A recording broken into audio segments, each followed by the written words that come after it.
안녕하십니까. CJB 모닝와이드 화요일 아침에 인사드립니다.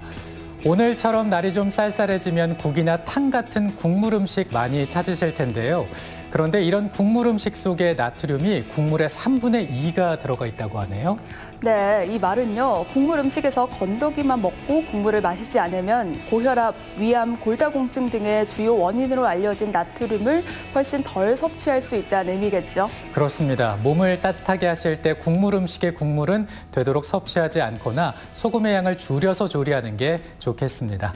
화요일 뉴스 시작합니다. 정부가 오는 26일부터 시작할 예정인 아스트라제네카 백신에 대한 구체적인 접종 시행 계획을 발표했습니다. 하지만 고위험군으로 분류했던 65세 이상을 접종 대상에서 제외하면서 충북에서도 계획 변경이 불가피해졌습니다. 구준혜 기자입니다. 정부가 국내에 처음 도입되는 아스트라제네카 백신을 26일부터 접종합니다. 첫 접종 대상은 요양병원과 요양시설, 정신요양시설, 재활시설의 입소자와 종사자입니다. 그러나 국내외 효과 논란을 고려해 65세 이상을 접종 대상에서 제외했습니다. 이에 따라 접종 인원은 당초 77만 2천 명에서 27만 2천 명으로 50만 명이 줄었습니다. 만 65세 이상 연령층에 대해서는 백신의 유효성에 대한 추가적인 임상 정보를 확인한 후에 예방접종 전문위원회 심의를 거쳐 접종 방안을 확정할 계획입니다. 충청북도도 계획 변경이 불가피해졌습니다.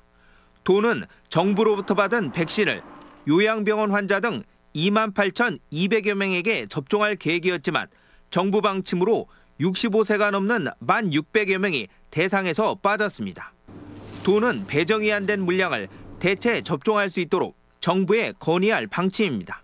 남아있는 물량만큼은 2분기 접종 대상자였던 의료기관이나 약국, 종사자들이 접종이 될 수 있도록 그렇게 건의하도록 해보겠습니다. 첫 접종이 실시될 도내 요양병원과 요양원 등 시설은 모두 351개소입니다. 이 가운데 병원은 의사가 자체 접종하고 요양원은 촉탁이나 보건소 인력을 활용할 계획입니다. 촉탁이가 없는 요양원의 경우에는 보건소 방문 인력들이 직접 방문해서 접종을 하도록 하겠습니다. 3월 첫 주에는 도내 4개 감염병 전담병원 종사자 2,500여 명에 대한 화이자 백신 접종이 예정돼 있습니다. CJB 뉴스 구준혜입니다.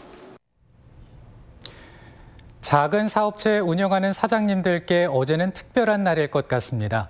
식당, 카페 영업 제한이 약 2달 만에 완전히 풀렸고 그동안 인색하다는 평을 받았던 충청북도는 예비비 등을 풀어 자체 재난지원금을 지급하겠다고 발표했습니다. 도민 11만여 명에게 516억 원이 지급됩니다. 안정은 기자의 보도입니다. 청주 사창동에서 맥주집을 운영하는 박시영 씨는 일찍부터 장사 준비에 들어갔습니다.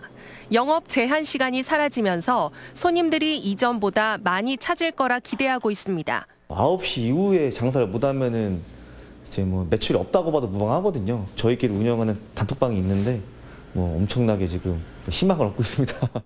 대규모 중식당을 운영하는 이전명 씨는 시간 제한은 풀렸지만 5인 이상 집합금지가 유지되는 건 매우 아쉽다고 토로합니다. 직계가족은 5인 이상 허용하고 사적 모임은 금지한 게 현장에서 혼란만 가중시킬 거라 말합니다. 밥 먹으러 오는데 일단 가족이 아닌지도 확인을 못하고 그래서 신분증을 다 내달라 할 수도 없고 이런저런 혼란만 시키지 직원들하고 감정만 되는 거지. 거리두기 완화에 대한 기대와 우려의 목소리가 공존하는 가운데 충청북도가 정부의 3차 긴급재난지원금을 보완하는 충북 자체 추가 지원 계획을 발표했습니다. 선별적 지원입니다. 피해가 극심한 소상공인 자영업자 등 11만 295 업체에 대해 516억 원의 긴급재난지원금을 지원함으로써 유흥주점 등 집합금지 업종은 200만 원, 식당, 카페 등 영업 제한 업종과 행사 이벤트 업체는 70만 원이 지원되며 지난해 연매출이 전년보다 감소한 연매출 4억 원 이하의 일반 업종에는 30만 원이 지원됩니다. 또한 개인 법인 택시에 대해서도 영상 기록 장치 설치비 30만 원이 지원됩니다. 이번에 도시군에서 지원하는 3차 긴급 재난 지원금이 피해 계층 위로와 서민 경제 활성화에 다소나마 도움이 되기를 기대하며 피해가 극심한 업종에 초점이 맞춰진 선별적 지원 조치와 완화된 거리 두기가 침체된 지역 경제를 일으킬 수 있을지 주목됩니다. CJB 뉴스 안정은입니다. 방역 지침을 어기고 종교 모임에 참석한 뒤 코로나19에 확진된 충북 소방공무원 2명이 징계를 받았습니다. 충북 소방본부는 옥천 소방서 소속 A씨에겐 감봉 1개월을, 청주 동부 소방서 소속 B씨에게는 견책 처분을 의결했습니다. 이들은 지난해 12월 종교 관련 모임을 금지하는 행정명령을 어긴 채 교회 모임에 참석한 후 확진 판정을 받았습니다.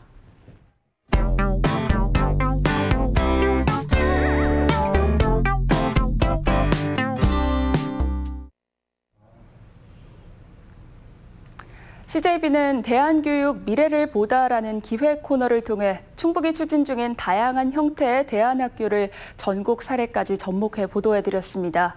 오늘은 총결산 순서로 학생을 중심에 둔 대안교육의 본질에 대해 다시 한번 생각해 보도록 하겠습니다. 김기수 기자입니다. 대안학교는 충북교육청이 추진 중인 단제고, 경남 태봉고의 3년형 과정, 1년 과정의 전원학교인 괴산 목도고, 서울 오디세이와 은여울 중의 치유형까지 크게 3가지 유형이 있습니다. 형태는 다르지만 대안학교가 가진 공통점이 있는데 교육의 초점이 교과 과정이 아닌 학생에게 맞춰져 있다는 겁니다. 학생 스스로 하고 싶은 일을 탐색할 수 있도록 하는 겁니다. 여러 가지 다양한 대안교육의 형태가 있지만 서로 다른 측면에서, 서로 다른 관점에서, 서로 다른 접근법에서, 서로 다른 방법을 쓰면서 그 개인이 가지고 있는 니즈를 우리가 어떻게 살려줄 것인가. 교사의 역할도 학생 중심으로 돌아갑니다. 단순 지식을 전달하는 교사의 역할에서 벗어나 학생의 진로를 같이 찾아주고 학생이 원하는 공부를 할 수 있도록 지원하는 보조 역할을 하는 겁니다.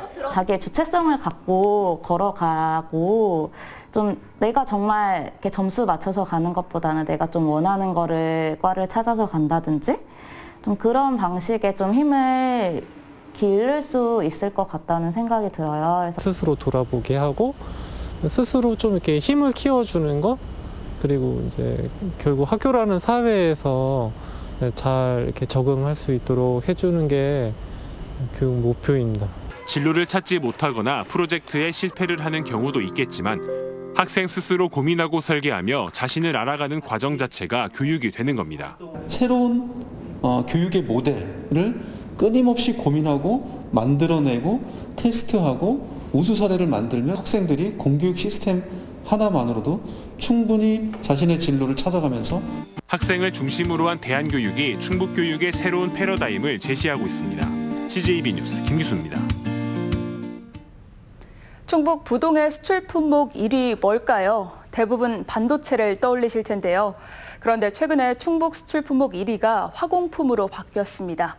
화공품은 2차 전지 원재료와 의약품 등인데요. 특히 지난달 충북의 의약품 수출액은 1년 전보다 30배나 늘었습니다. 이태현 기자입니다. 청주세관 집계 결과 지난달 충북의 수출액은 23억 2천만 불입니다. 6억 4,600만 불의 수입액을 감안해도 16억 7천만 불이 넘는 무역수지 흑자를 기록했습니다. 최근 들어 이 같은 충북의 무역 흑자를 이끌고 있는 건 화학공업생산품, 줄임말로 화공품입니다. 충북의 화공품 수출 규모는 지난해 11월부터 부동의 1위였던 반도체를 역전했는데 그 이후 최근 석 달 동안 가장 많은 수출액을 기록하고 있습니다. 화공품 중 특히 코로나19 이후 진단키트 등 의약품의 수출이 활발해지며 최근 석 달 동안 의약품의 평균 수출액은 3억 5천만 불을 넘어가고 있습니다. 청주의 대표적인 코로나19 진단키트 제조업체만 살펴봐도 신속 진단키트와 형광 면역 진단키트, 분자진단 제품 등을 120개국이 넘는 나라에 수출하고 있습니다. 이에 따라 충북의 지난달 의약품 수출액은 지난해 같은 달 대비 30배를 넘었습니다. 이번 결과가 일시적인 현상이 아니라 바이오 산업이 지역 수출 확대를 일으키는 주요 산업이 될 수 있도록 저희 도에서도 기업에 대한 R&D 지원이라던가 아니면 수출 인증 지원 등의 사업들을 계속 추진하도록 하겠습니다. 바이오 충북이 두각을 나타내기 시작한 가운데 오송과 충주에 바이오헬스 국가산단을 추가로 조성하고 대기업 제약회사를 유치하는 게 남은 과제로 지적되고 있습니다. CJB 뉴스 이태현입니다. 청주 오창의 LG에너지 솔루션을 중심으로 하는 충북의 2차 전지산업 생산액이 압도적인 전국 1위를 점유한 것으로 나타났습니다. 한국은행 충북본부가 어제 발표한 보고서에 따르면 지난 2019년 기준 충북의 2차 전지 생산액은 10조 7천억 원으로 전국 비중 48%를 차지하며 2위인 충남 22.5%를 2배 이상 앞섰습니다. 수출액도 충북은 지난해 기준 21.9억 달러를 달성하며 전국 비중 30%에 육박하는 1위를 차지했습니다. 충청북도가 청주 도심을 통과하는 충청권 광역철도를 4차 국가철도망 계획에 반영하기 위한 서명운동에 돌입합니다. 도는 오늘부터 국가철도망 구축계획 공청회가 열리기 전인 이달 말까지 50만 명의 서명을 받아 정부에 전달할 계획입니다. 서명은 충청북도 인터넷 홈페이지나 SNS 등을 통해 참여할 수 있으며 도는 많은 도민들이 참여할 수 있도록 적극 홍보에 나설 계획입니다. 다음 달 말까지 충주시 전역에 야생조류 고병원성 조류 인플루엔자 위험주의보가 발령됐습니다.